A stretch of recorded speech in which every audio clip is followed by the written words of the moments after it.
Welcome back to Just Scrap Radio on BJPenn.com. I'm your host, Cole Shelton, in episode 63. We got a really good lineup for you ahead of the first card of the year in UFC Vegas 46. First up, we're going to be joined by Brandon Royval to preview his main card fight against Rogerio Bontorin. Brandon had an incredible 2020 in the UFC. Submitted Tim Elliott in his debut on short notice, submitted Kai France. Then he obviously had that shoulder injury, lost to Brandon Moreno at the end of November. Had he won, he would have been fighting for the belt.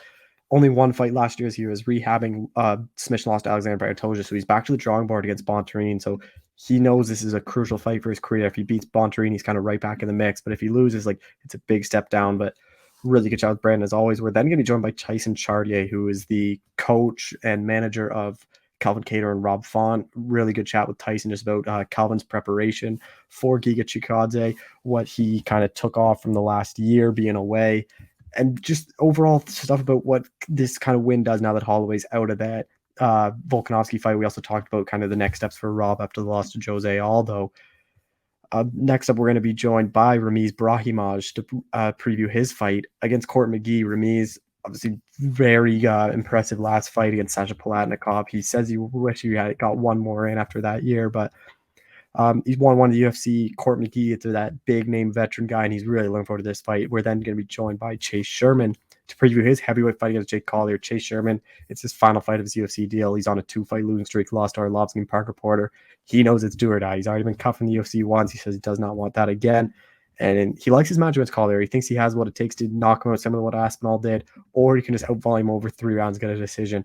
And then we close things out talking to UFC newcomer Joseph Holmes to preview his fight against Jamie Pickett. Joseph Holmes, if you guys remember, he won on the Contender Series against Shante Barnes. Dana White said, "Hey, I want another look at you, looking for a fight." He then knocked out Jonathan Potty in the first round. Potty's a guy that was on the Contender Series. He's on the Contender Series once. He fought Punahel Soriano. He actually lost to Jamie Pickett on the Contender Series. It was kind of interesting, but Joseph Holmes thinks this is a very favorable match against Pickett, and he's kind of ready to really make his mark in the UFC with a big stoppage win here. But thank you all for listening again. We hope you guys enjoyed the break. Be sure to share the show, subscribe. Next week, UFC 270, we've got a good lineup for you out of the pay-per-view. But thank you all again. I chat next week. All right, we're joined by UFC flyweight Brandon Royval, who's back in action here. Brandon, how's it going, man? Good. How you doing? I'm doing well.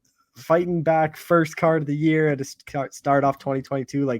Was this the right time frame for you to get back in there? No, I wanted to get back as soon as possible, man. I definitely wanted to try to be I don't know. Not wait around. I had 2 funky years back to back, or not 2 years, but that last year's been kind of funky, of just having that injury and then overcoming it, and then kind of went right back to fighting, to waiting for a fight situation, or not waiting for a fight, but just being back into fight camp right off the bat.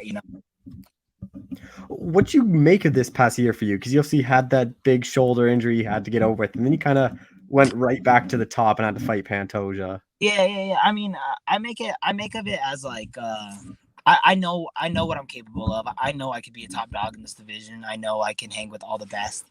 But I know I rushed that injury too. Is the exact moment of recovering from shoulder surgery. I think it's 6 months. Is a 6 months of recovery.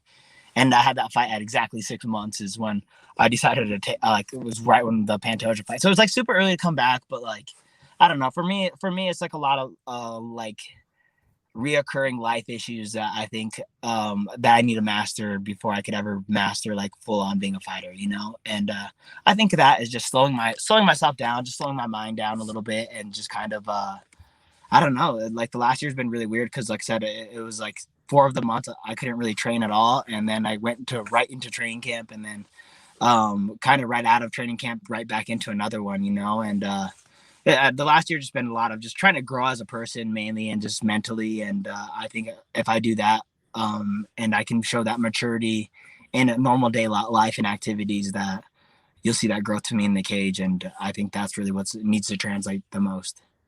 Are you surprised you got Rogerio Bontorin as your opponent? Surprised as in what? As in there's nice opportunities, or Yeah, just because I didn't actually know if he'd be coming back down to flyweight, because obviously he fought Schnell at bantamweight and he missed weight there. I thought he would have been staying at 35. Yeah, no, I was, he's 5'4" or something. There's no I think some of these guys I like will take fights at 35, or like when he took the fight against Snell at 35 is just like, I think you get a little careless when you have that, and it's easy to kind of cheat and all that stuff. And I think that's probably more of what happened is like he's like, I can make 35 easily, and kind of bullshitted his diet up until then.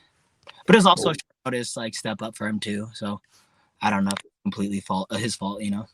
What have you made of his run so far in the UFC? Because that Schnell one was like one I didn't think he was gonna win. He like kind of he took over that fight, and then even with Cara France, even though he got knocked out, like he controlled that entire fight until Cara France landed that punch. Yeah. I think it's unique, man. I think what he's done is like it's different because you see a lot like I see like a really good skill set from him sometimes, and like sometimes in his fights I'm like, wow, that guy's like can be dangerous, you know. And in a couple of his fights I'm like, oh wow, that's like I don't know, like it just seemed like he was doing like some sloppy stuff, and I don't know. I feel like I'm gonna get a full on great Bontarine. I know it's a good opportunity for him. It's a really good opportunity for me too, obviously. But I think it's a good opportunity for him to just go right back in that top 5 and top and get back to the top of the division. I think that's kind of be his mindset in that too.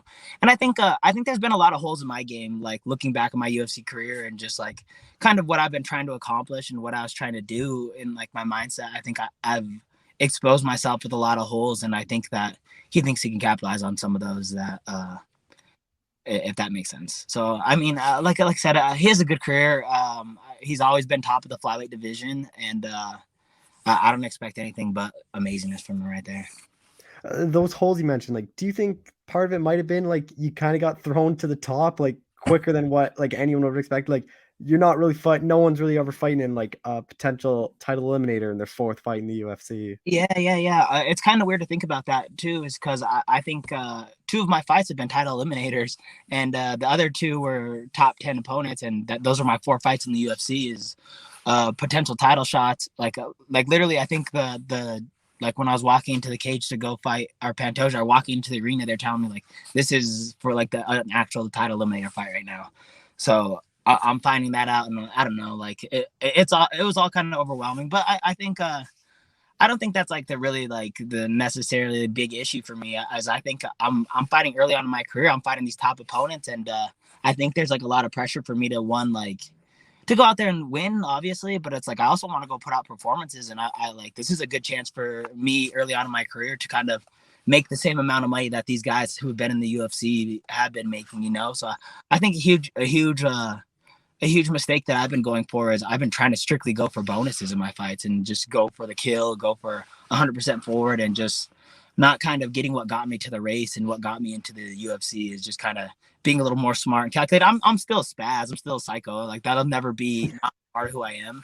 But I feel like I've been so in the mindset of like, all right, let's go get 50 G's right now, and let's go get a bonus, and let's go fucking, you know, potentially make some money that could change our life or change my life, you know. And I feel like that's been more of the forefront of my mind in some of these fights, and I think that's a little bit where some of my mistakes have been coming into play, is just rushing things and then trying to look for a finish constantly, and just putting myself in positions I didn't even need to put myself into. And I think that's specifically what happened in that Pantoja fight. Is I saw the finish, and I saw that I could get him finished, and in my head I think I was like, yeah, I can get this fight done this round, you know. And I rushed it and put myself in a horrible position because a little bit of, like a lot of immaturity, you know. It's just a lot of immaturity that I need to just confront, recognize, and then grow from, of course, you know.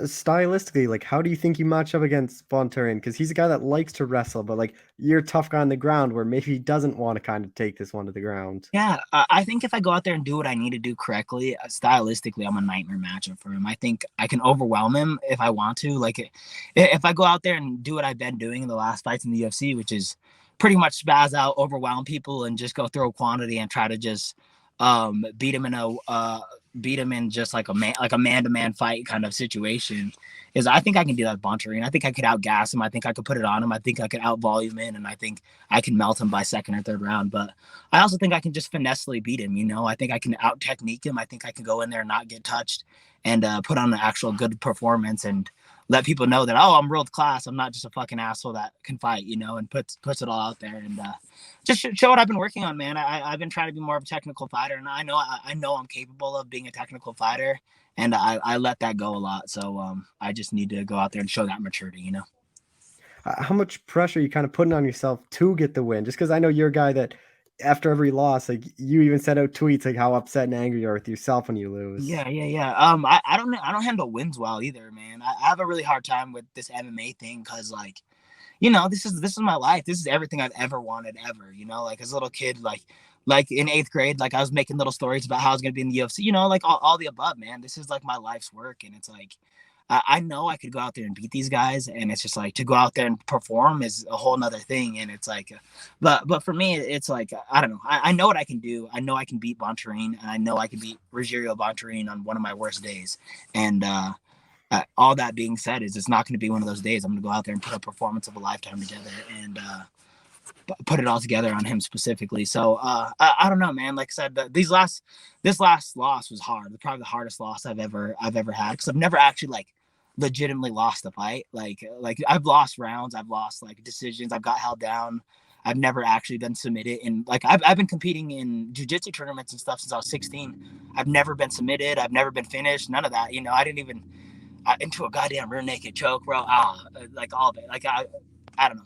But that being said, is just a lot of stuff had to change, and a lot of stuff, it was more mental more than anything that I need to change, and just like slow myself down on a daily basis, and just I've been having some of the same problems of just like rushing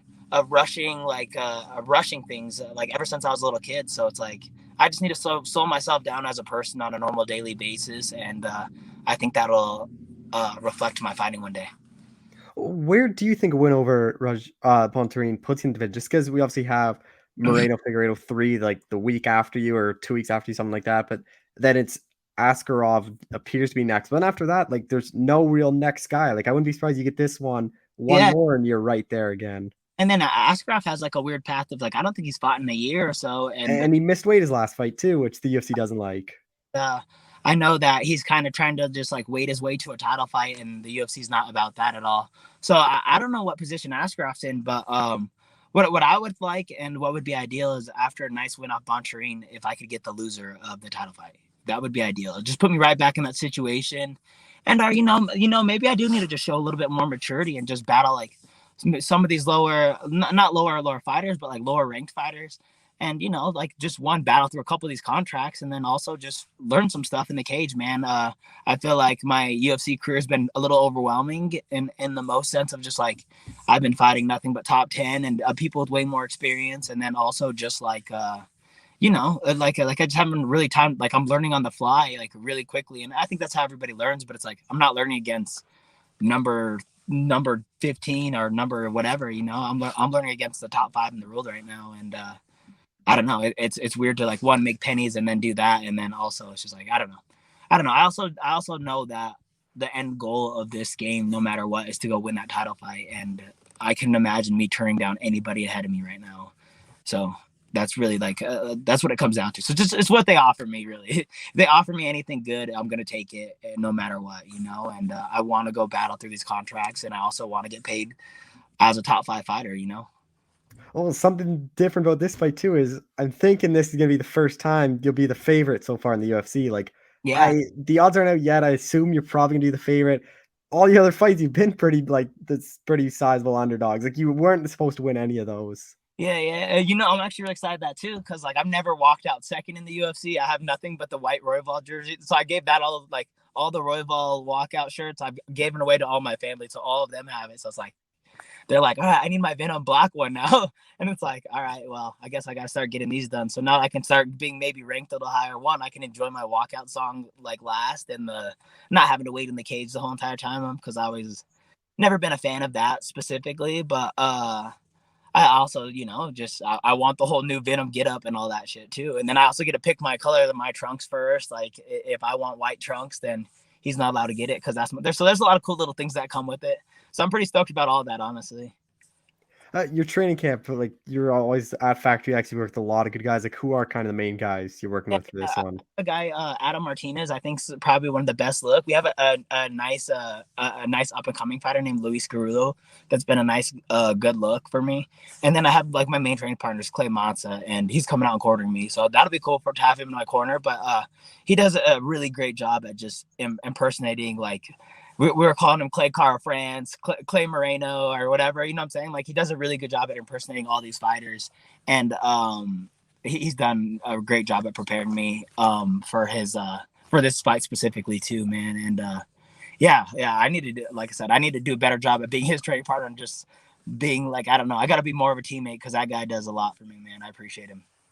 Just two more things. Whenever I talk to Alex Hernandez, he always brings you up. Seems like you guys have like a little big brother, little brother thing going on. Like, how Yeah, big has he been? Because my little he brother, kind of, my son. It's more of like a son-father relationship. yeah. You know, like no, I'm just kidding. Having Alex out there is like it's one of the coolest things too, because like he's so different, and like I think I'm more of like a like antisocial. Like I'm cool with just not doing anything on a weekend, you know, and he'll hit me up and we'll go do something, or like I'll socialize or something, and it's like it's cool to have him around because he's one out there. He's a planner, so like he'll get everybody together and all that stuff. And two, just like a real interesting like go getter type of person, man. You always learn something weird from him, or hear a different version of something from him, and it's really cool, man. It's really cool to have him part of our team, and then also he's just like a huge student of the game too. So it's nice to have someone that I can compete with, like 1 hours in the gym, and then just like, oh yeah, you read this book, okay, well then like read this book, or like vice versa. We can kind of compare notes and all that stuff, and it's just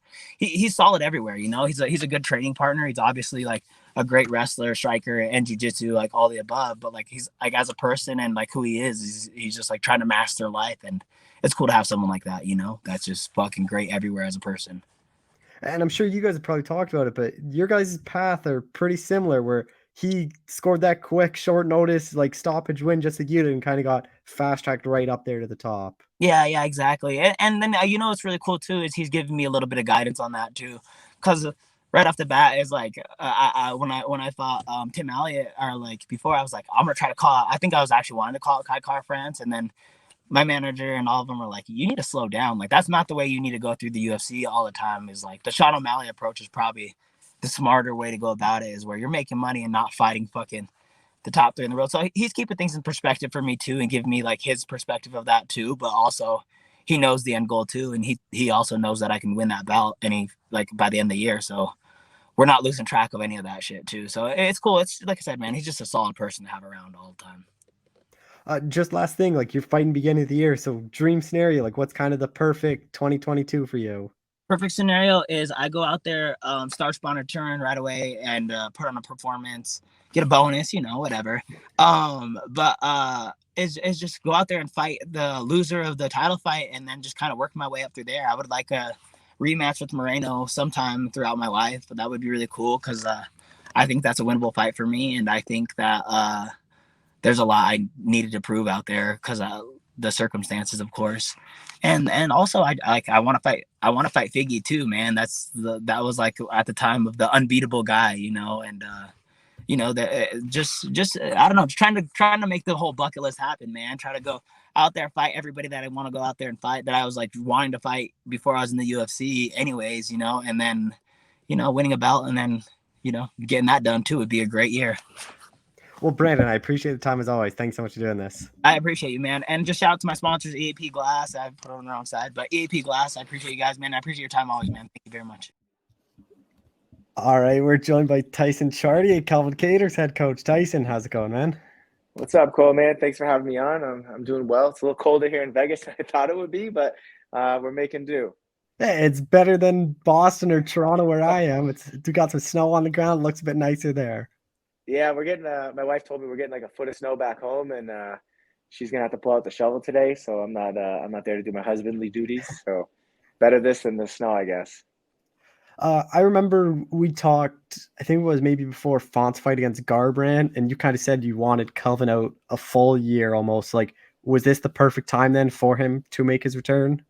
Yeah, I mean, I think last year we fought January 16th. This will be January 15th. So we could have come back a little earlier. You know, we were kind of ahead of that schedule, preparation wise. But, you know, time off is never going to hurt you as long as you're utilizing it to improve on the weapons. And, yeah, I think this is a good time. You know, it's about a year off. Calvin's hungry to get back. He was out long enough to heal, but not too long where there's going to be any sort of ring rust issues or anything like that. And he was offered a couple fights too, like short notice ones. Like, did you guys ever consider those ones? No, we were like loosely they through the grapevine, we heard that they were like dangling, having him fight last April, and we're like, no, we're not fighting till the fall at the very earliest. And then they offered us a fight in August against Giga, and it didn't matter who that was. Like I didn't even run it by Calvin. I was like, no, we're not available yet, you know. So we didn't, you know, I think there were some rumors in the media saying that we said no to Giga, but no, we just said no to fighting anybody in August. It was earlier than our timeline. It wasn't going to make sense. So we said, no, we're not fighting in August. It had nothing to do with the opponent. And then they offered us, they were talking about the Allen fight for October. And we were in on that, but it just didn't materialize. I think Allen was going through some stuff, so the fight never came together. And then it was like hang tight. And then this offer came. So we jumped on this one right away. Oh, was that hard for Calvin? Because like just being a fighter, I imagine he was probably wanting to get back in there when he heard of all these fights. Yeah, no, Calvin would have fought in freaking February if we let him. So that's his job, and that's, you know, I'm blessed as a coach to have an athlete like that wants to go and just kill everybody tomorrow. So, but that's what, you know, you have a team around you for. Like the fighter should never have to be making those decisions about like how long is safe to stay out, stuff like that. You have a team around you that makes those decisions. It's not just me making that decision. That's like me, his family, his training partners, his other coaches. Like we all collectively put our heads together. We love this kid, and we decide what was best for these athletes, and then come to them and explain it to them. And Calvin's always been with like, you know, I trust you guys. You're here for a reason. Just tell me when I'm fighting. And after Giga's win over Edson, like, did you guys think that's probably the guy you're going to fight just because they offered you him before? Well, at that time, no, because I thought we had kind of thought we were going to fight Brandon Allen. Or sorry, I always say Brandon Allen. Arnold Allen. Arnold Allen. Yeah, I always say the other guy. Arnold Allen. We thought we were going to fight Arnold Allen. We kind of already dangled that out in front of us. So we were actually out in Texas when we watched that fight, and we thought, all right, cool, good win. That was impressive. And, you know, but we were thinking about Arnold Allen at that point. And then when the Arnold Allen thing fell through, we had no idea what they were going to offer. So, you know, there's a lot of moving parts. You don't want to try to get your hopes up or, you know, eye on anything, because, you know, this is the UFC. Things change by the day. Yesterday, we thought Max and Volkanovski were fighting, and today I think maybe they're not fighting. So who knows, you know? So, yeah, I mean, it was definitely, we watched the fight, and, you know, we saw some things that we were impressed with, and we saw some things that like, oh, if we ever fight that kid, I think we could do X, Y, or Z. Just because Giga is such a good kickboxer, like, is part of the game plan, or just in the back of Calvin's mind is maybe I just take this to the ground? Because like on paper, you probably think Calvin is the better wrestler. Yeah, I mean, I think Calvin actually wrestled, so he better be the better wrestler, right? Yeah, no, I mean, you know, we have a pretty good plan going in, but I think, you know, I think if you look at what Edson did, he went out and tried to kickbox a great kickboxer, and that's not the best thing. And other people that have mixed it up a little bit have had success. So, you know, we don't want to be one-dimensional in any fight. And, you know, do I think that Calvin could stand in front of him for 25 minutes and box him and have a chance of winning? Absolutely. You know, he's gone with some great guys and had success. And, you know, but at the end of the day, like, this isn't glory kickboxing. This is an MMA fight. So we'll see how that plays out. And, you know, fortunately, you know, we get to make it, you know, we have the option of taking it down if we need to, but, you know, maybe we don't need to. How much will like the pressure be? Just because, like you mentioned, like Edson stayed at kickboxing range, or obviously I think if Calvin could get close and make Giga just use his hands, like that's obviously a big advantage for him. So like, is that part of the game plan, is to like try to you either get like in right away, so you letting him use his kicks? No, I mean, I'm not going to get too much into the game plan, but, you know, definitely we want to like make Giga fight. You know, we're not going out there like January 15th. That won't be a sport. We got to go put Giga in a fight and then see how he reacts to that, and see if he can rise to the occasion of like getting in a fight, you know. So I think that'll be the key, is you know, not playing his game, not letting him dictate, and us fighting our fight and not being so much worried about everything he does. Entering this fight, like, do you think a lot of people have kind of forgotten what Calvin can do? Because like Giga's been on this run since Calvin last fought, and like Calvin's last fight was a year ago and he lost. And like, it seems like, and especially in MMA, like the what have you done for me lately sport, where if you don't fight or you lose, like everyone says, oh, you suck and he's going to lose this fight and all that. Yeah, there's a lot of recency bias in this sport, which I get it, you know, but, you know, and I think Calvin has a good head on his shoulders. That whole time we're in camp for Max, everybody's calling him, being like, oh, Max is washed up. He's like, what what are you guys talking about? Like, Max is one of the best to ever do it in our division, if not the UFC. He's not done. Like, he's still young. Like, Max has a lot left in the tank. And then he went out and his last two performances against us, and then Yair showed that. Like, so I think that's just the media doing what media does and fans doing what fans do. And, you know, there's a lot of recency bias, but at the end of the day, like, you look at all sports, you know, and MMA is closer to football than it is to, you know, other sports where, like, the better team can certainly lose and then go back and play the same team in 2 weeks and dominate, you know? So it's really at this level, it's all about who executes on fight night for those 15 or 25 minutes. And that's what we always preach on our team is it's not necessarily even who the better fighter is. It's who performs that night, you know? And that's really what it comes down to is I think, you know, fans are probably writing Calvin off. You look at the odds, you know, they're pretty one-sided, and that stuff fuels Calvin. You know, he likes being an underdog going into these fights, and, you know, hopefully Giga takes all that to heart with all this fanfare cheering against us, counting us out, because that'll just make Calvin's job easier on the 15th. Yeah, that's something I want to ask you. Like, are you kind of surprised by the odds? Because, like, it was basically a pick-em against Holloway. Like, there's people thinking, like, he could beat Holloway, he loses one fight, and now everyone's kind of written him off, and he's this massive underdog. Yeah, we don't put too much stock into the odds. And I think, you know, like I said, like, people were counting Holloway out before our fight. They were counting Aldo out before Rob's fight, like, always washed up. Like, you know, the reality is, like, these guys, once you get into the top 10 of the UFC, like, any of these guys can beat any of these guys. It's just a matter of who performs on that night. So, you know, when I saw the odds, it's like, all right, cool, we're an underdog. Calvin's friends will make a lot more money that night. Obviously, the big news came out that Holloway's out of the Volkanovski fights. Like, do you think the stakes for this one only got, like, bigger because, like, an impressive performance, maybe, like, Cater just slides right in and fights Volk? Yeah, I think it's just going to depend on what they decide to do because, you know, March 5th is, you know, maybe they move the fight. I don't know what the injury is with Max, how long he'll be out or anything. So, you know, that does run by your mind. You know, it's like, all right, you know, big win here. If they decide if Alex still wants to fight on the 5th, we win.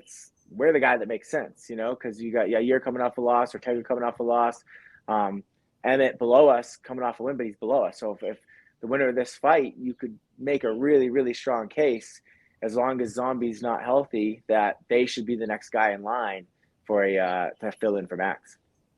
With the featherweight division, like, what do you kind of make of the top? Because it is still kind of clustered. Like, even when Calvin fought Max, the top was still clustered. And I thought maybe a year later, like, it would open things up, but it's still, like, pretty clogged up there. Yeah, I just think you're seeing some, like, you know, Max is still kind of the guy, and unfortunately he's hurt. You know, he's going against Volkanovski, so people want to see. I want to see that third fight. You know, those guys fighting is exciting, and then you got, like, guys that are right there. Like, you know, you got Ortega, Zombie, Calvin, Yair. Like, it's all exciting people, and then you got, you know, Emmett right behind us. Ige's a dog. You got guys like Giga coming up, so the division's there. You know, like, I always say 35 and 45 are just really deep divisions with a lot of talent and a lot of intriguing matchups. But you do kind of have right now, as it sits, those two guys at the top where, all right, based on the performances we've seen, is anybody beating those two unless they have, like, a stellar performance? And so I think you got kind of like Max and Alex, and then you kind of got, like, that next group of guys that have to prove that they're worthy of beating those guys. And, you know, that's where we're thinking of what we can do on the 15th. We go out there on the 15th, focused 100% on beating Giga, another prospect who's 7-0 in the UFC. It puts us right in that conversation. With this fight, like, being at the Apex, like, smaller octagon, like, do you think that kind of favors Calvin too, especially if you're going to try to mix it up? Yeah, I mean, I think definitely whoever has the grappling experience or, like, the in tight advantage on paper would probably usually have an advantage in the smaller cage. That is something to consider. The cage is you know, it's 5 feet smaller than the regular one, so it's going to be less space for him to run around. The cage is going to be there 5 feet quicker than it would be. So definitely, like, I think this is good that we're fighting in the smaller cage against Giga. But if it's the bigger cage, I mean, it doesn't make that much of a difference, but it is something to think about. Is Calvin a bit disappointed he's coming back to no fans? Like, you thought maybe a year away, like, he'd be back ready in front of fans again. No, Calvin's excited that there's at least going to be his mom and brother and and his sister get to come to the fight. You know, they've had the fight, I think, 3 times in a row with no fans. You know, max there was maybe like 100 fans in that arena, but there was no like USA people there. So this will be the first time since this is a beat fight that he even gets his family at the fight, and that's really what means a lot to him. He's really tight with his family, so I think it's huge for him to have that support system there, and he's just glad that they're going to get to be, you know, sitting cage side for the fight live. Just a couple more things. Have you kind of like, what is kind of the goal for Calvin this year? Like, assume beat Giga, and like, what, I assume he probably wants to be pretty active after spending the whole year off. Yeah, I think if, you know, one fight at a time, you know, we get through Giga, you know, we get through him. If we get through him healthy, then I know he'd like to fight 2 more times this year. But, you know, once you're at the top, it's tough to get quick fights because everything's got to make sense for everybody. The other side, your side, UFC. Then, you know, you're looking at like what main event slots are open because you're kind of at that point where you're fighting a lot of main events. So it's tough. So the only thing, you know, our team motto is focus on what you can control. And right now, the only thing we can control is trying to perform on the 15th. And then after that, we'll kind of reevaluate and see where things sit. Just last thing I want to touch on, Rob, like obviously coming out the loss to Aldo, but he looked like really good other than the couple points where he got knocked down. But like, what do you think of his performance against Aldo? I was, you know, super proud of him. I thought he executed like really perfect at that level. It's kind of whoever makes the first mistake can usually, you know, suffer from that. And we were looking great in the beginning of that first round. You know, he got a takedown. He was lighting him up a little bit. He was touching him. He was, you know, putting it on him. You know, we're trying to test the cardio a little bit.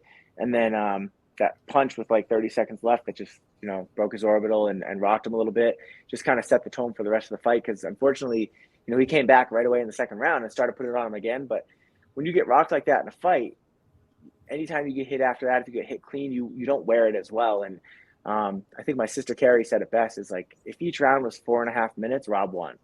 But that's why you fight all 5 minutes of every round. So I think it was a good like litmus test to see where Rob's at. You know, he got to feel one of the other best 45 of all time.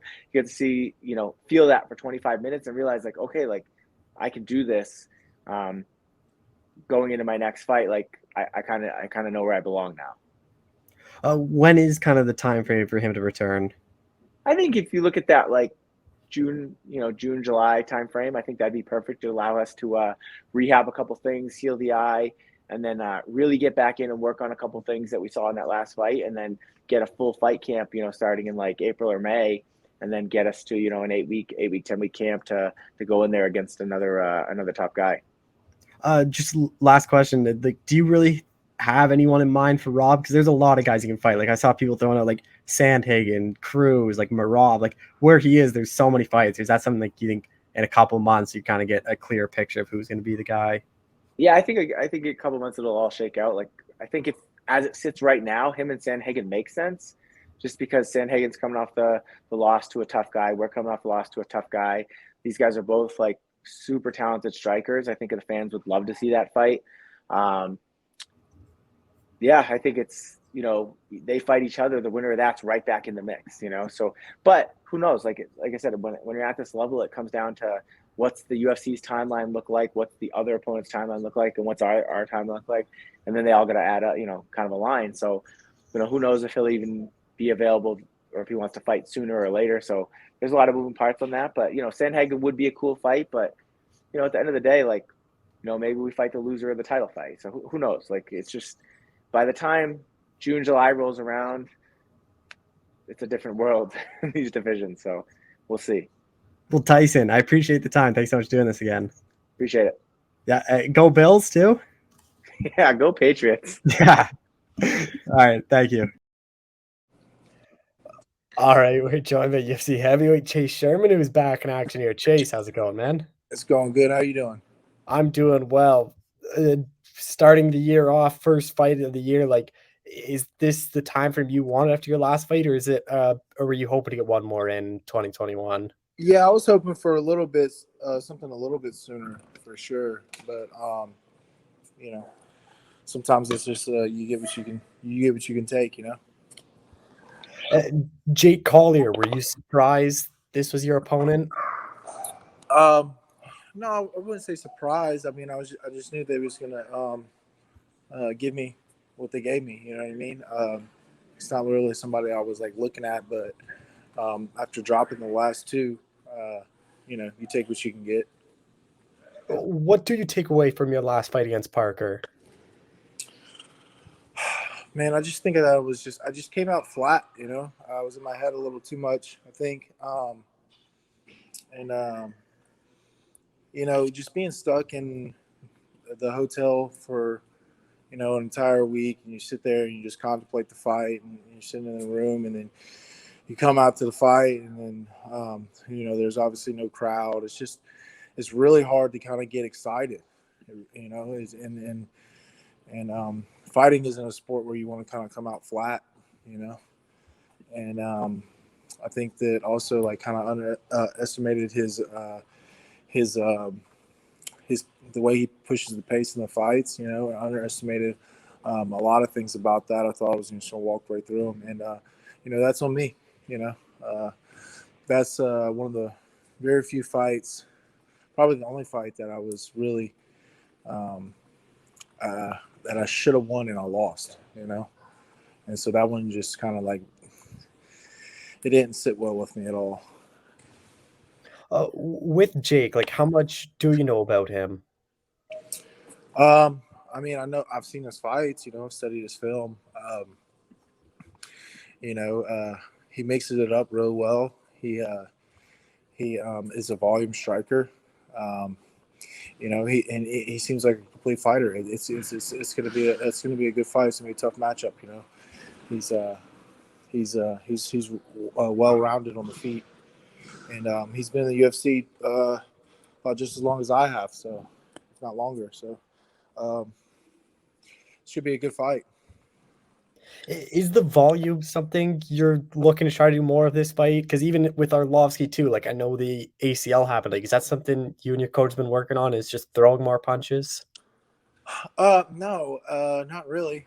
If anything, my coach just tried to tell me to tone it down a little bit. I mean, I'm a volume striker as well. I think if you look at the stats, I'm number one in the division in significant strikes landed per minute, number two in UFC heavyweight history. So I'm always kind of been a volume striker.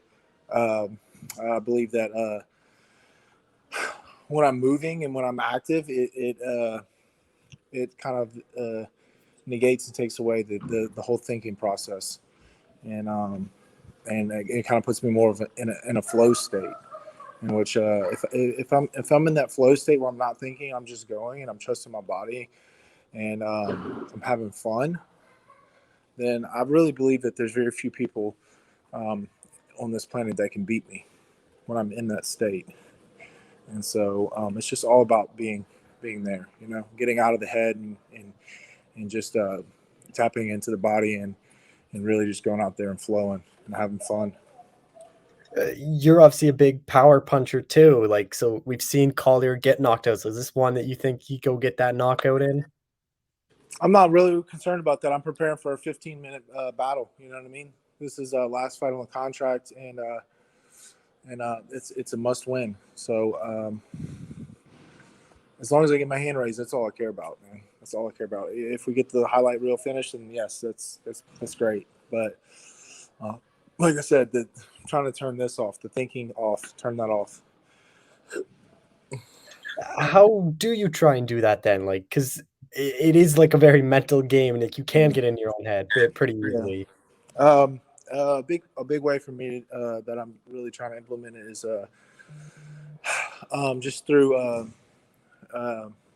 meditating, sports meditation, focusing on that, focusing on the flow state, and just kind of living in the present moment, and not thinking about the future, the past, or any other variables in between.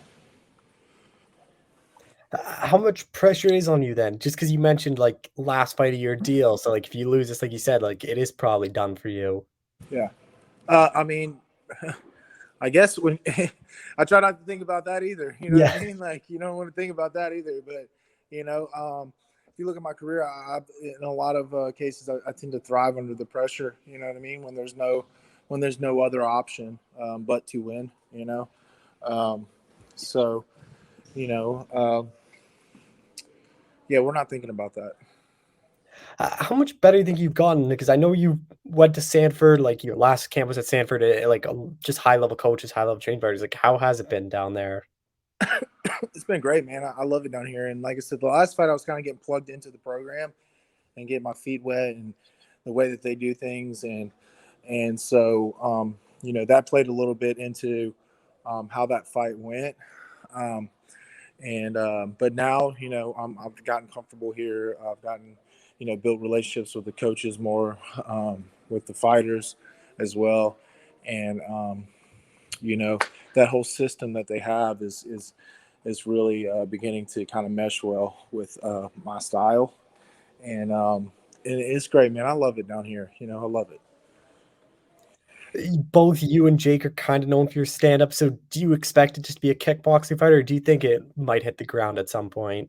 I don't know. I mean, it's an MMA fight. You know what I mean? I don't know. I've like the 20+ fights I've had maybe two go to the ground. I think two go to the ground. That was it. So who knows? You never know.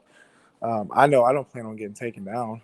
But then again, stuff happens. You know what I mean? I threw a lazy front kick in the last fight, and Parker ended up capitalizing on that with a little trip. So, as long as I don't make stupid mistakes, if he wants to try to grapple, then I'm comfortable there. I feel like I'm really my takedown defense, I feel is really top level. How important do you think your speed will be in this fight? Because you are one of the faster heavyweights with your punches. Mm-hmm. Well, he's got good hand speed too, Yep. know. So, he's got good hand speed. I don't think he has as much behind it as I do, as far as the power goes. But I think it'll be an exciting fight, man. I think we'll put on a really good. I think it stylistically is a really good matchup. I think it's going to be a good fight. Where do you think a win over Jake puts you? Like, obviously, it probably gets you a new deal, but like, is that the whole focus of just getting the win? Whatever happens, happens. Yeah, that puts me 2-2 in the contract. Get a new deal, and then we'll see. We'll go from there. Just depends on really on how I perform. I would think, you know what I mean. If I go out there and just maul the guy, then there might be some bigger opportunities. On the contract, I did have that short fight with that short notice fight with Arlovsky, and going in there and almost beating him on one leg. I think it opens it opens some eyes, and lets people know that I can hang in there with some top dogs, and so we'll see. I know the UFC generally tries to re-sign people before they fight out their last fight. So is this something that like both you guys kind of agreed? Let's just fight out the deal and see what happens, or is that something like you wanted? No. Well, they're not going to just give me a new contract if I just lost the 2 fights. You know what I mean? So I think Mick's going to wait and see what happens with this one, and we'll go from there. You get your hand raised here. Like, how quickly do you want to turn this thing around? Because you're a guy that likes to be as active as possible. Yeah. Man, honestly, like if I go out there unscathed and get a quick finish, man, I would love to.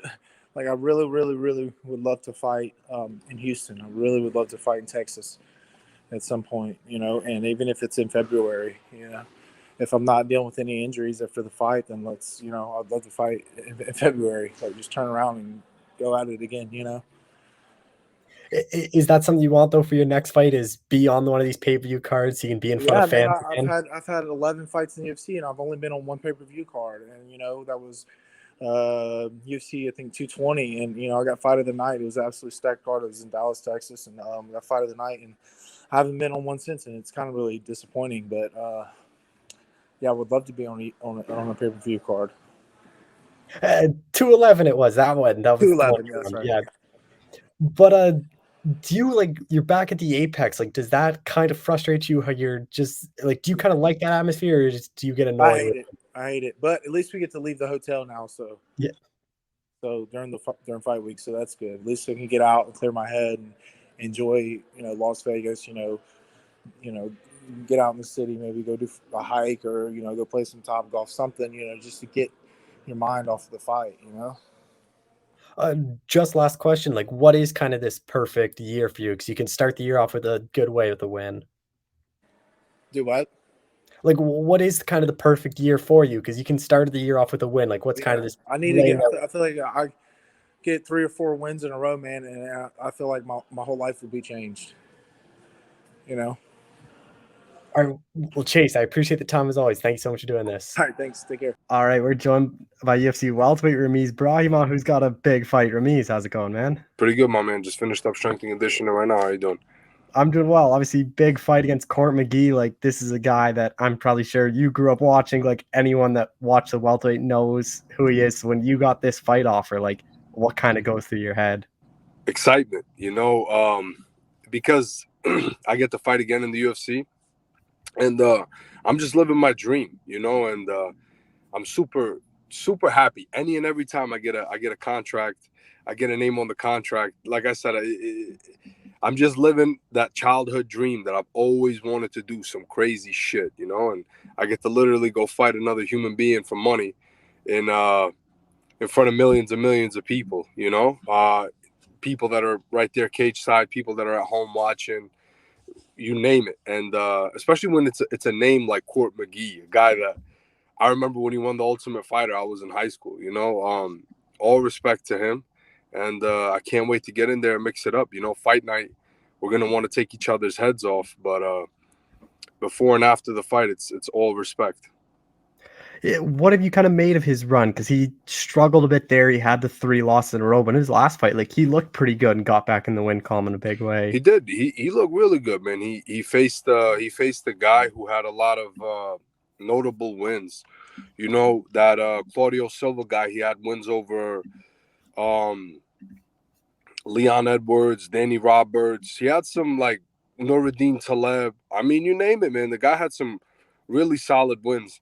And I know in his last 2 fights, he didn't look too hot against Court and James Krause, but I think Court did his thing against him and really had a strong showing in that fight, with the wrestling, with the jiu-jitsu, with the striking and everything. So, like I said, I'm super excited to get in there and face the best Court possible, Was this kind of the right time frame for you, or are you hoping to get one in before the end of 2021? I wouldn't have been opposed to getting one in before the end of 2021, just to stay a little bit more active. But like I said, in 2022, I think it's going to be a lot of good things that are going to happen this year, and I really look forward to it. I had a strong showing in my last fight, so I want to keep the momentum going in this fight especially, and we see what happens after this fight. My ultimate goal is to go undefeated this year, go 4-0, and it starts January 15th. Yeah, that's kind of the perfect way to start the year too. First fight card of the year, because it kind of sets you up to get in a lot of fights this year. No, 100%. That's my goal, and that's the plan. Barring any injuries, barring any crazy life events or anything like that. That's exactly what I plan on doing. By God's will. So I can't wait. I'm excited. With Court, like, stylistically, like, how do you kind of see this fight playing out? Because it is a kind of an intriguing one on paper. It is. I know a lot of people, they sleep on my overall fight game. They think I'm just gonna go for wrestling, go for submissions, go for this.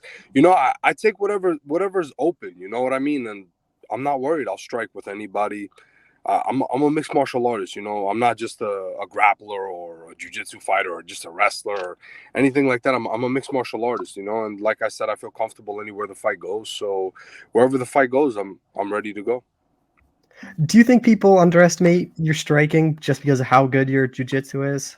They do. I mean, I think they underestimate my overall game. Like I said, sometimes after a loss, people write you off. You have a win, and then they're like, "Oh, it's okay." But until you get on a streak and until you start really doing big things, then people start to put some respect to your name. But like I said, I mean, for me, I don't take offense to it. I still have a lot to prove, and I can't wait to do it. I can't wait to string a run together, and when I do that, I think it's going to be hard to deny me. With Court, like, he's a very durable guy. Like, even in 10 losses, like, he's only ever been finished once, and that was Ponzinibbio knocking him out. It's like, are you kind of preparing to go 15 minutes? Because it is tough to finish this guy. Listen, Cole, I prepare for anything. I prepare for 15 hard minutes. I prepare to fight 14 minutes and 59 seconds and get the last second finish. This is mixed martial arts. anything could happen, right? So I don't underestimate his toughness. I'm still going to go in there and look for the finish 100%. And if the finish is there, I'm going to take it. That's just who I am. I'm always going to pursue the finish. I'm a finisher, and I think my record has proven that. But like I said, I also understand people are tough. And sometimes some people, they show up, like you could have a guy who all of his losses are by stoppage. And you can go in there and be like, oh, I'm going to finish this guy. And he could just show up that night and you might not be able to finish him. I've seen this happen in many, many cases. But like I said, I go in there with the intent to finish and not underestimating nobody that I fight, but that's just what I plan on doing. What do you think a win over Court does for you? You obviously have your first UFC win, but no offense to Sasha, obviously Court is a much bigger name and a much bigger win than what easily. Sasha was. I think it does a lot of good for me, to be honest. I'll be on a 2-fight win streak, and it'll definitely help move my chips forward. But like I said, I'm just taking it one step at a time. We'll see what happens after this fight. Once I take care of business January 15th, get the win, then we'll see where I go from there. But like I said, my goal is to get this win January 15th and have that name under my belt, which it's a very respected name in MMA. I mean, this guy's been around since before I even started my pro career. So like I said, it does a lot for me. A lot of good looks at Fortis, especially for Court. So who are the guys you're working with for this one? So I was in Jeff Neal's camp. I was in Alex Morono's camp. Those guys, they were helping me out a lot. Diego Ferreira. We have a lot of up and comers too. I've been training a lot with 85ers and 205ers. I was also training with Alonzo Menafield, getting rounds in wrestling and everything like that. I anticipate Court to be one of the strongest opponents I've ever faced. Like I said, I never overlook anybody. I always expect them to be the strongest, the biggest, the fastest, the quickest in every single department. So, like I said, with that in mind, I've been training with a lot of 85ers. Zumar, he's one of our up-and-coming 185ers. Julius Holmes, he's also an 85, 70-pounder. Obi, he's also another one of our 85-pounders. These are pretty big guys that are going to be fighting in LFA, I think, January 14th when they come to Dallas. So be sure to check those guys out. And, I think Julius Holmes is, to be honest, I think he's 1 or 2 wins away from being on the Contender Series. This guy, he's a big problem. He could fight orthodox, he could fight southpaw. He has a really strong wrestling base. And it's funny, we were actually supposed to fight each other back in 2016. That fight never happened, but man, we've become great friends, great friends, great training partners. He's like a brother to me. He's been helping me out a lot this camp. Him and Zumar have been in the trenches with me. Jeff hasn't been able to right now because he's dealing with a couple of minor injuries sustained from the Ponzinibbio fight, but Morono's actually coming back up to help me put the finishing touches on this camp as well. And like I said, I mean, it's a great stable of guys that I have there that I've been grinding with throughout the years. And some of these new additions to the team have been miraculous, to be honest. Like I said, Zumar and Julius Holmes and Obi, they've been giving me some amazing looks. And like I said, they're way bigger than me. So it's always good to be able to train with people who are bigger than you. This is obviously your third UFC fight, all at the Apex. Are you hoping maybe your next one, get in front of the crowd so you can kind of fully experience that UFC Listen, walkout? I know that they're going back to Houston. You never know what happens. God willing, I go in there, I take care of business unscathed. I come out good, get the win. I would love to fight in Houston. I mean, I wouldn't mind the fight in front of a crowd, man. It feels like it's been such a long time, and I would love. I know they got a bunch of Aussies. I understand why they have a bunch of Aussies and the Kiwis because you got Rob Whitaker and Israel Adesanya. They're fighting each other in that Houston card. I understand that, but man, they got to put some. I know I'm not a native Texan, but I've been living here long enough. I've been living here for like 16 years, so I guess I'm a neutralized Texan now, right? So I would love to fight in Houston if I could. If not, I wouldn't mind fighting at the T-Mobile Arena or any kind of other pay-per-view. Maybe even on the Columbus card, I wouldn't be opposed to that. Just a couple more things. You kind of mentioned 4-0 is your goals. Where do you kind of see yourself at the end of the year? To be honest, you never know with rankings, with anything. That's why you just have to take it step by step. So for me, my goal is to go 4-0. if that happens, if I go 4-0 this year and I'm on a 5-fight win streak and I get a number by my name, that's awesome. But if it takes me having to go 6-7 fights to get a number by my name, that's perfectly fine. But like I said, I'm going to take it step by step. I'm going to go in there, handle business against Court, get the win January 15th, and we'll see where it goes from there. You know, like I said, I'm not a fortune teller. I'm not a wizard. I can't predict the future. You know what I mean? But I could tell you one thing for sure. If I do what I say and I go 4-0 this year, which I have every intent of doing, God willing, I think it's going to set me up really nice, you know, and I think it'll make a strong cause for me to get a number by my name. But like I said, I don't worry. I don't stress myself too much about all that other stuff, you know. I know that as long as I keep doing the right thing, as long as I keep stringing wins together and doing so in emphatic fashion, I know that good things are going to happen. So I don't worry too much about that stuff. Well, even one of your teammates, like it took Jeff Neal forever to get ranked. Yeah, So like I mean, you've probably seen that firsthand, how long it takes. Come on, man. You know, there are so many killers in the UFC that don't have a number by their name that I guarantee you with my life that they could take out guys that are ranked. I mean, look at Alex Morono, how long he's been fighting. He's unranked. And there are plenty of other guys, you know, and like you said, it took Jeff so long. And I think Jeff should be higher on the totem pole if you're asking me. You know, I think he had some bad stuff that happened to him with the sepsis and everything like that, but it doesn't take away from how good of a fighter Jeff is. You know what I mean? And this is what I said earlier. You know, people, they write you off based off of 1 or 2 performances, and that is unfortunately how MMA is. This is the day and age that we're in, where you have a bad performance and people write you off right away, you know, and I don't believe in that. I don't think that should be the case, but I mean, that's just the way it is. Like I said, I can't bother myself with what other people think. The only thing I can do is be the best Ramiz Brahimaj, show up on fight night and just give the fans what they want, you know, look for the finish and fight my heart out. That's all I know how to do. Just 2 more things. The last card of the year, you kind of got thrust into a coaching duty. What was that kind of like? Because you were kind of one of the main guys for Macy and Diego. Yeah, 100%. I mean, I coached Austin Lingo back in Fight Island. I've been doing a lot of cornering work as well this year. I was cornering Saad in Bellator when he fought at the not Foxwoods. What was it called? Mohegan Sun, when he fought at the Mohegan Sun, when he fought Nate.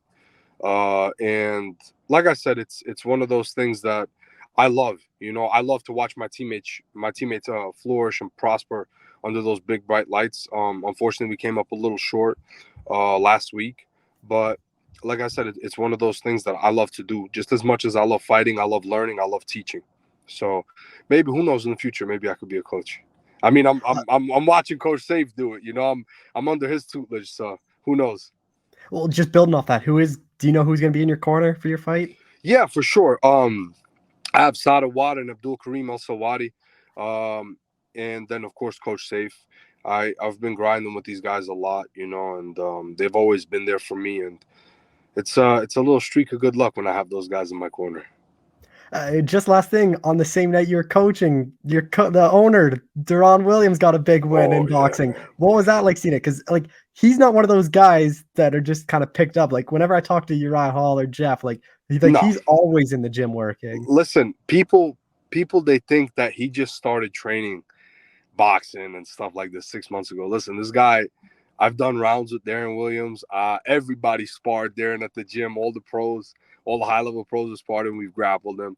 He's always in there, you know. And since 2016, he's been training, and he's been highly involved in the gym. So I had no doubts that he was going to crush it. I was actually at Skinny Fats, which is probably not even a half mile down the road from the hotel that we were staying at in Las Vegas. I was going batshit crazy, man. I was like jumping up and down. I was going crazy. Just to go out there and see him do his thing, you know, against Frank Gore.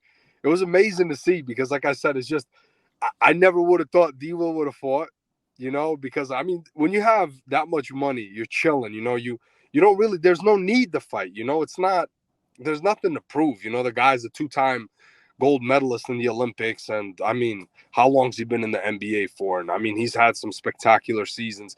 He was rookie of the year or MVP for 1 year. I can't remember, but I mean, Duron Williams has done some spectacular things, and just to go out there and see him do his thing and go and put on a show. I mean, He looked good, man. He looked good for a guy having his first fight that late in his life at 38, 39 years old. I mean, man, he looked good. He looked composed, and I mean, I was so proud of him, man. I really was. I was so proud of him. And he threw in a little MMA stuff with almost the takedown on Gore. Man, nah, it wasn't a takedown. He shoved him, and Yeah, he threw that uppercut right hand, and he just said, "Get off me." But Ramiz, I appreciate the time. Thank you so much for doing this. My man, thank you, Cole. All right, we're joined by UFC middleweight Joseph Holmes, who's making his debut here pretty soon. Joseph, how's it going, man? Hey, it's going great, man. Thanks for your time, Cole. Yeah, I appreciate you coming on, but obviously you were on the Contender Series. Dana White said he wanted to see a bit more out of you. You go on that Fury card. Like, what kind of was that process like? So obviously that was probably pretty disappointing for you to not get the contract on the Contender Series, but you obviously get that second shot on that Looking for a Fight show. You asked how was that like, right? Yeah, like was it kind of like, because it's a bit disappointing you didn't get the deal then, but then at least like you're still getting another shot to get into the UFC. Yeah, I mean, it was disappointing only for a second before I realized, like, well, why am I not getting the contract? But it wasn't just, it wasn't really because, like, I don't deserve a contract, because I did. I finished my opponent second round. He gave me challenges I had to overcome, and I did so in a flashy way. So it was just like to build me up more, and create a story behind me, and just put me in front of the UFC fans more. So now going into the UFC, there's a bunch of people excited to see me. They've seen me twice, and they can't wait to see how I'm going to do against a tougher opponent. This was supposed to be obviously Jamie Pickett versus another opponent. He fell out, so like it's kind of short notice fight for you. So when did you first find out that you would be taking this fight? This previous Friday or Saturday. Oh, so you have like about a month then. About 3.5 weeks, yeah, something like that. But I kind of already figured. Is that like, I know you're a guy that even like after the Contender Series to the Fury fight was kind of a quick turnaround. So you just kind of looking like that of how you prepared from one fight to the next on a short notice. Yeah, I mean, it's kind of just like if I want to be busy, if I want to, make a living for myself and make a name for myself, I'm going to have to accept fights. So I'm going to have to pretty much just stay in camp. With your opponent now, Jamie Pickett, like how much do you know about him? Because he's been around the UFC. Like this is his fourth fight in the UFC. I know little about him. He's no different than a lot of guys I've seen, excuse me. He's a tough, durable guy. Skills aren't, he doesn't have like a lot of like diverse skills. He's not like a great kicker and puncher and grappler. He's kind of like one or two dimensional. He's going to throw a couple hard bombs and then try and look to grab, try and work some cage stuff like that. So not a huge threat, but, it's everybody's dangerous, especially in the UFC. So I'm just going to have to, stay true to myself and keep my hands up and put that volume on him. I know he won't be able to handle a volume, especially when a lot of things are coming his way. I've noticed he gets really flustered and starts doing desperate type of things. So I know for a fact he's the right opponent I should have going into the UFC, especially since he's on his way out. So I feel like I should get the best Jamie Pickett with this fight for sure. And with Pickett, like you guys have a similar opponent. Like you both fought Jonathan Patty. You obviously fought him last time. He fought on the Contender Series. So do you look at his fight against Patty to see kind of what he did against a similar opponent? Yeah, I went back and watched his fight when we were accepting this fight again. When I was about to fight Jonathan, I watched their fight a bunch because that was really recent. But yeah, going into this fight, I watched it again. And I do see he had a harder time with Jonathan than I did. He didn't put him out, clean. He definitely had to get help from the judges. Or, Jonathan still could have came back in this fight, whereas in my fight, it's very one-sided. You could tell who had that. So definitely feeling really confident based off of what I've seen in their fight. And then just like where he trains, and compared to where I train, feeling really good about this fight for sure. Stylistically, like how do you think you match up against him? I think I match up great again, just because I like to use cardio as a heavy weapon. He seems to get really flustered and tired when the pressure's coming on to him. And I'm a great grappler as well. I'm a brown belt in jiu-jitsu. He looks to try and grapple often in his fights, looking for just like overhands and grappling. He also just like a one-shotter. He likes to throw, like one nice jab or, maybe a right hand, or he'll throw like one kick, and I'm heavy on combinations and, catching angles. So I think stylistically, this is probably the best fight I could have going into the UFC. I was really curious to see who they were going to give to me first, and I'm really happy to see that this is the opponent they chose. And he is good. Not taking anything from him, but I just think stylistically, I definitely have his number. You have a very good ground game. Like, is that part of the game plan, is to get it down to the ground? No. I know he'll try and go to the ground because he gets really overwhelmed with strikes and he tries to grab you. That's what got him knocked out against the Beverly Hill whatever guy. Jordan Wright. Yeah, he started catching him with a bunch of different strikes. Yeah, Jordan, bunch of different strikes, and he ended up shooting in for a very reckless, desperate takedown and got him knocked out with some elbows and ground and pounded. So I fight different than Jordan, but that type of volume he had at that moment is kind of what I bring to the table. So I definitely do see him shooting in for a takedown, most likely early because he won't want to feel that. And that's kind of where I thrive. I've been knocking people out lately because I started working with Krause and he started bringing out the best of me, but my grappling's not going anywhere. It's still there, and people seem to forget about that, and I bet he will.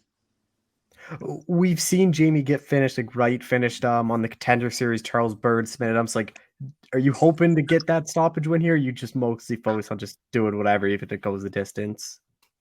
Yeah, I am hopeful to get that type of stoppage. I do.